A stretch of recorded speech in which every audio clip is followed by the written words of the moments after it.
Учащимся третьей школы в селении Старая Таги рассказали о подвиге участников Великой Отечественной войны. Встречу провели в честь 78-й годовщины со Дня Победы. Участие приняли педагоги, ветераны Афганистана и представители Общественной палаты Чеченской Республики. Учащиеся школы показали эмоциональные выступления, почтили память павших в военные годы и исполнили гимн Великой Победы.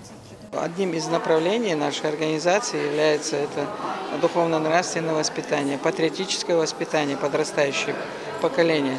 И вот сегодня отрадно отметить, что руководитель музея историко-краеведческого имени Молди Пахаева, Займан Пахаева, она является членом правления нашей организации, проводит очень большую работу именно в этом направлении. И сегодня очередной раз мы собрались отметить День Победы.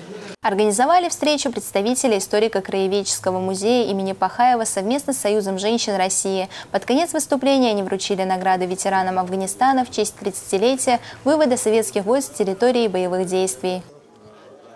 Мы являемся Общероссийской общественной организацией военных инвалидов и Союз ветеранов Афганистана, Чеченской Республики, локальных военных конфликтов.